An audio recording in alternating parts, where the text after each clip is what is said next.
उपमुख्यमंत्री एकनाथ शिंदे पंतप्रधान नरेंद्र मोदींची भेट घेणार. कोर्टातील पक्ष आणि चिन्ह सुनावणीच्या पार्श्वभूमीवर बैठकीला महत्त्व. संभाव्य मंत्रिमंडळ विस्तारासंदर्भातही चर्चा होण्याची शक्यता.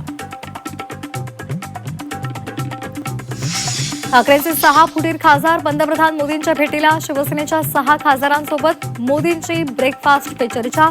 तृणमूल काँग्रेसचे फुटीर खासदारही भेटीसाठी रवाना.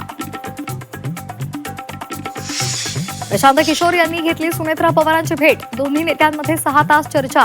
राष्ट्रवादीत अनेक बदल होण्याची शक्यता. अमित शाह 2 दिवसांच्या मुंबईच्या दौऱ्यावर. आज संध्याकाळी अमित शाह मुंबईत दाखल होणार. मुंबईमध्ये 2 कार्यक्रमांना उपस्थिती लावणार. विद्यार्थ्यांवरील लाठी हल्ल्यावरून संसदेतील कोंडी कायम. अमित शहांनी सभागृहात निवेदन करावं. विरोधकांची मागणी. तर तोडगा काढण्यासाठी 3 दिवसात 2दा किरण रिजिजू आणि राहुल गांधींची भेट.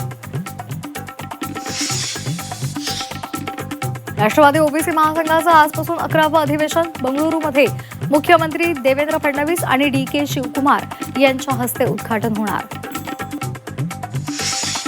नंदुरबारमधील कथित व्हायरल ऑडिओ क्लिप प्रकरणात भाजपचे नेते विजय चौधरींना अटक. स्थानिक गुन्हे अन्वेषण शाखेची कारवाई. क्लिपमध्ये आक्षेपार्ह भाषा असल्याचा आरोप.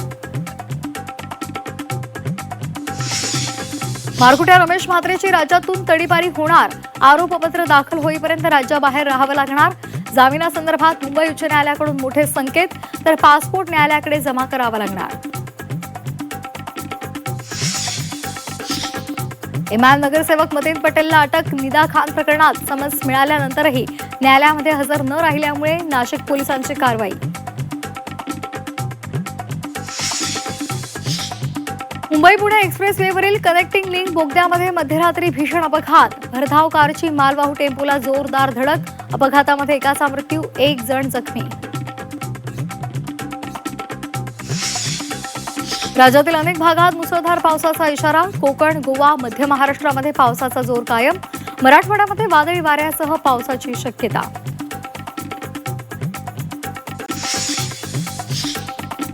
गुजरातच्या मोरबीमध्ये विहिरीमध्ये समुद्रासारख्या लाटा उसळत असल्यामुळे आश्चर्य. व्हिडिओ सोशल मीडियावर व्हायरल. विहिरीतील लाटा पाहण्यासाठी नागरिकांची गर्दी.